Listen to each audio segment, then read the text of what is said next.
ஆம் ஆத்மி கட்சியின் மாநிலங்களவை உறுப்பினர் ராகவ் சத்தா அக்கட்சியிலிருந்து விலகல். தங்களிடம் 2/3 பங்கு எம்பிக்கள் உள்ளதாகவும் பாஜகவில் இணைய முடிவு செய்துள்ளதாகவும் பேட்டி.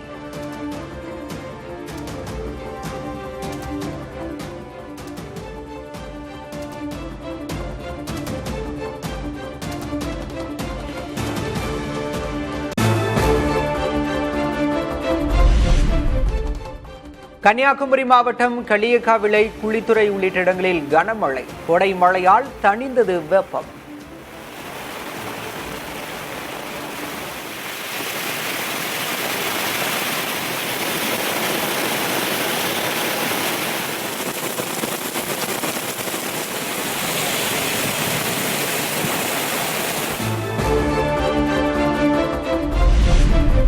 இன்று முதல் 5 நாட்களுக்கு மேற்கு தொடர்ச்சி மலை மாவட்டங்கள், தென் தமிழக கடலோர மாவட்டங்களில் மிதமான மழை பெய்யும். வானிலை ஆய்வு மையம் அறிவிப்பு.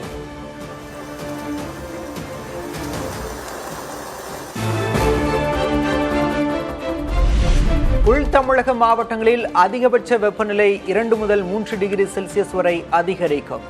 கடலோர தமிழகத்தில் அசௌகரியம் ஏற்படலாம் என வானிலை ஆய்வு மையம் தகவல்.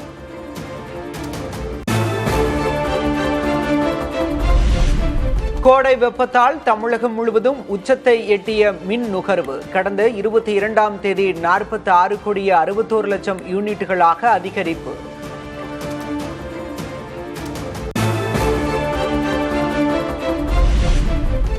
இருபத்தைந்து பேரை பலி கொண்ட விருதுநகர் பட்டாசு ஆலை வெடி விபத்து.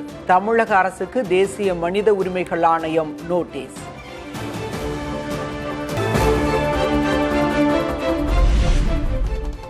தமிழகம் முழுவதும் ஸ்ட்ராங் ரூம்களில் பாதுகாப்பாக வைக்கப்பட்ட வாக்குப்பதிவு இயந்திரங்கள்.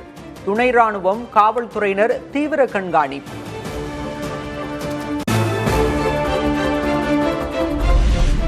தமிழகம் முழுவதும் 62 வாக்கு எண்ணும் மையங்களில் 18,000 காவல்துறையினர் பாதுகாப்பு. மே 4ஆம் தேதி வாக்குகளை எண்ணுவதற்கான ஆயத்த பணிகளில் தேர்தல் ஆணையம்.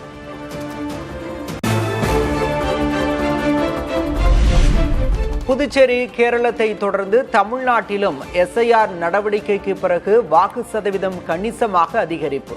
கடந்த தேர்தலில் 73.63 இருந்த வாக்குப்பதிவு விகிதம் தற்போது 85.15 உயர்வு.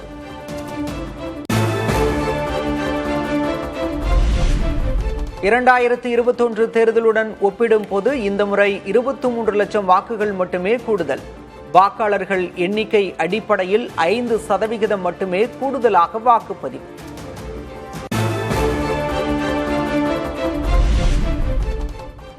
சென்னையில் கடந்த தேர்தலுடன் ஒப்பிடும்போது சுமார் 47,000 வாக்குகள் குறைவாக பதிவாகின. அதே சமயம் SIRக்கு பிறகு இந்த முறை வாக்குப்பதிவு 83.7% உயர்வு.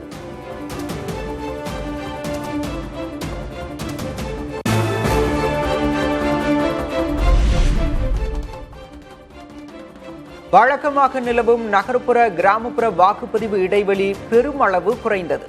நகர பகுதிகளில் சுமார் 35 தொகுதிகளில் முந்தைய தேர்தலை விட 800 முதல் 48,000 வாக்குகள் வரை கூடுதலாக பதிவு.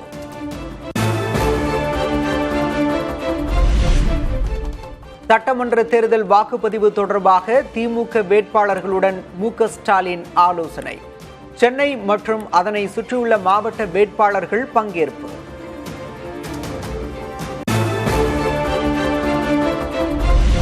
மாற்றத்திற்காக வாக்களித்த மக்களுக்கு நன்றி என பாமக தலைவர் அன்புமணி பதிவு. பாமகவினர் இந்த தேர்தலில் காட்டிய வேகமும் விவேகமும் மெய்சிலிர்க்க வைத்ததாகவும் நெகிழ்ச்சி.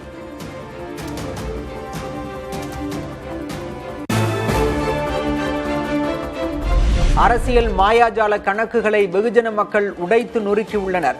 தமிழகத்தில் 85% வாக்குப்பதிவு என்பதெல்லாம் இதுவரை நடக்காத ஒன்று என தாவேக தலைவர் விஜய் பதிவு.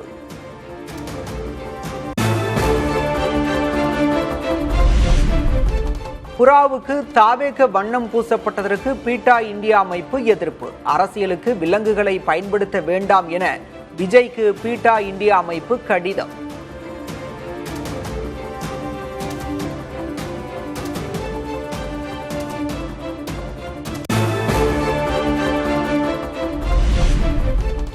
வருமான வரித்துறை சோதனை தொடர்பாக வீடியோ வெளியிட்ட செல்வ பெருந்தகை தனது ஆதரவாளர்கள் பலரின் வீடுகளிலும் சோதனை நடைபெற்றதாகவும் தகவல்.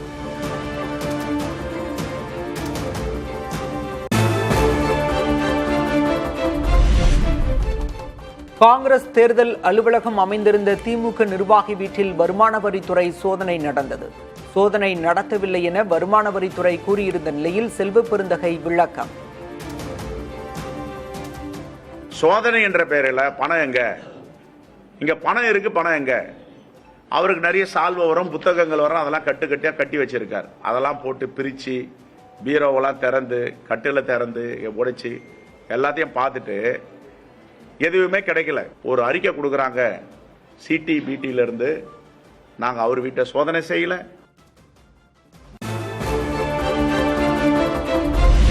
தேர்தல் முடிவுக்கு பிறகு வேட்பாளர்களின் சொத்து விவரம் சரிபார்க்கப்படும். துணை முதல்வர் உதயநிதிக்கு எதிரான வழக்கில் உயர்நீதிமன்றத்தில் வருமான வரித்துறை தகவல்.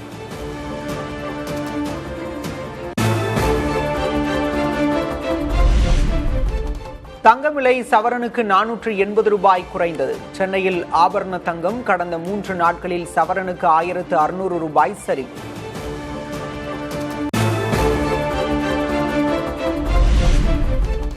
வெள்ளி விலை கிலோவுக்கு 5000 ரூபாய் குறைந்தது. சென்னையில் கடந்த 2 நாட்களில் 1 கிராம் வெள்ளி 10 ரூபாய் குறைந்து 265 ரூபாய்க்கு விற்பனை.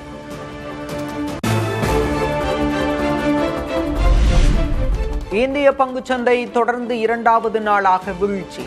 நிப்டி 275 புள்ளிகளும் சென்செக்ஸ் 1000 புள்ளிகளும் குறைந்து வர்த்தகம்.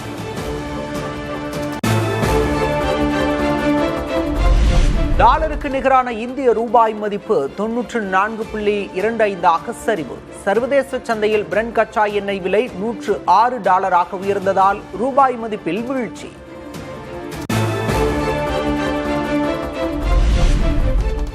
ஈரானின் உச்ச தலைவர் முஜ்தபா காமெனி படுகாயங்களுடன் ரகசிய இடத்தில் இருப்பதாக நியூயார்க் டைம்ஸ் செய்தி.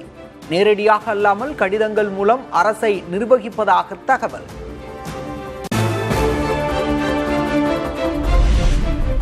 இஸ்ரேல் லெபனான் இடையிலான போர் நிறுத்தம் மேலும் 3 வாரங்களுக்கு நீட்டிக்கப்பட்டுள்ளதாக ட்ரம்ப் அறிவிப்பு. ஈரானுக்கான காலம் முடிந்து கொண்டிருப்பதாக ட்ரம்ப் எச்சரிக்கை.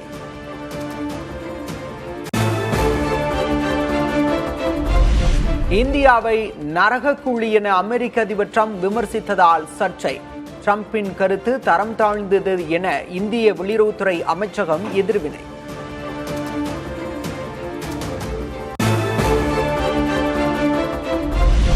மேற்கு வங்கத்தில் திரிணாமுல் காங்கிரசின் அராஜக ஆட்சி முடிவுக்கு வரப்போவது உறுதி. முதற்கட்ட வாக்குப்பதிவு பாஜகவின் வெற்றியை இப்போதே உறுதி செய்துவிட்டதாக பிரதமர் மோடி பேச்சு.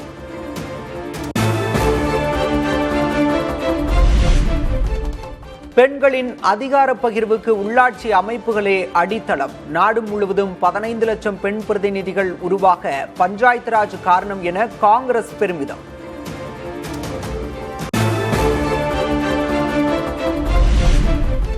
பீகாரில் நம்பிக்கை வாக்கெடுப்பில் பெரும்பான்மையை நிரூபித்தது சாம்ராஜ் சௌத்ரி தலைமையிலான அரசு.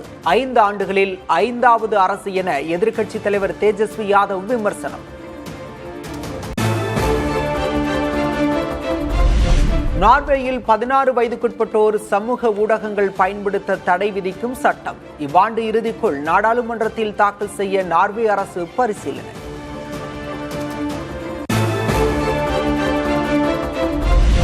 எட்டாயிரம் ஊழியர்களை பணி நீக்கம் செய்கிறது மெட்டா. AI முதலீடுகளை ஈடுகட்ட ஆட்குறைப்பு என நிறுவனம் தகவல்.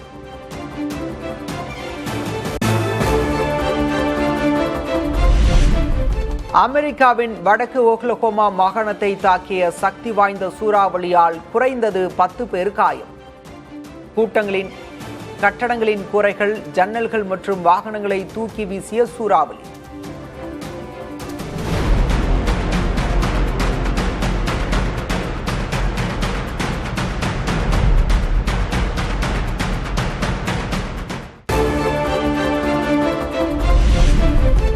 சோமாலியா நாட்டில் கனமழையால் பெரும் வெள்ளப்பெருக்கு. தலைநகர் மொகாதிஷு உள்ளிட்ட இடங்களில் மக்களின் இயல்பு வாழ்க்கை பாதிப்பு.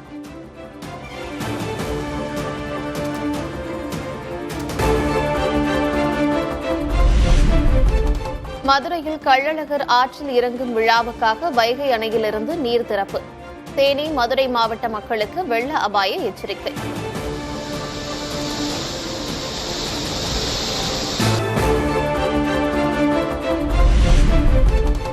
சென்னை கோயம்பேடு சந்தையில் காய்கறிகள் விலை சற்று உயர்வு. வரத்து அதிகரித்ததால் மாம்பழம் விலை குறைந்தது.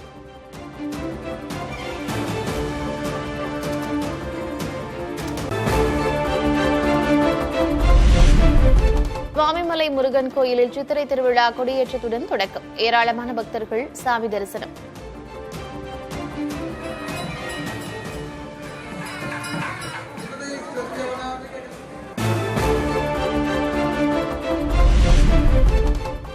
திருவள்ளூர் வீரராகவ பெருமாள் கோயிலில் சித்திரை பிரம்மோற்சவ விழா கோலாகலம். கருட வாகனத்தில் எழுந்தருளி 4 மாட வீதிகளில் உலா வந்த பெருமாளை தரிசித்த பக்தர்கள்.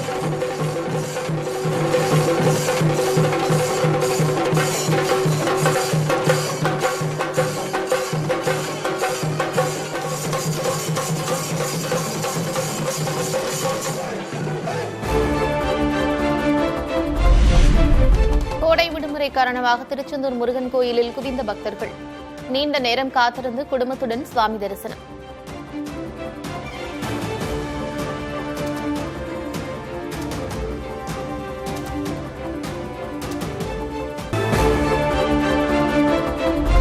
கொல்கத்தாவின் ஹூக்ளி ஆற்றில் படகு சவாரி செய்த பிரதமர் மோடி. படகோட்டிகள் நடைபயிற்சியில் ஈடுபட்டவர்களுடன் கலந்துரையாடல்.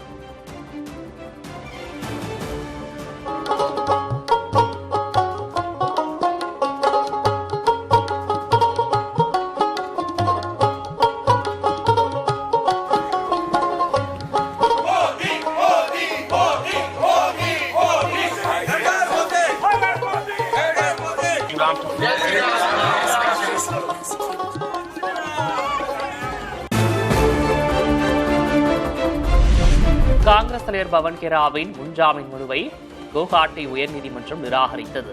அஸ்ஸாம் முதல்வரின் மனைவி தொடர்ந்த அவதூறு வழக்கில் கெராவுக்கு பின்னடைவு.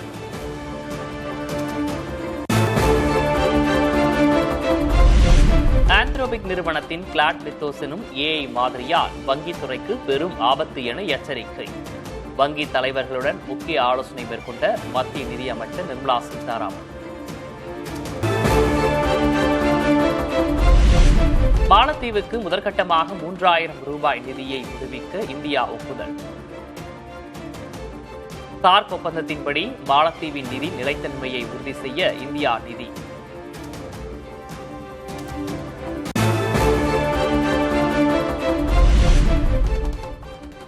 இந்தியா நியூசிலாந்து இடையேயான தாராள வர்த்தக ஒப்பந்தம் வரும் திங்கட்கிழமை கையெழுத்து. நியூசிலாந்து பிரதமர் கிறிஸ்டோபர் லக்சன் அதிகாரப்பூர்வமாக அறிவிப்பு. ஐக்கிய அரபு அமீரகத்திடம் வாங்கிய $3.45 பில்லியன் கடனை முழுமையாக திருப்பிச் செலுத்தியது பாகிஸ்தான். சவுதி அரேபியாவின் உதவியுடன் கடனை அடைத்த பாகிஸ்தான்.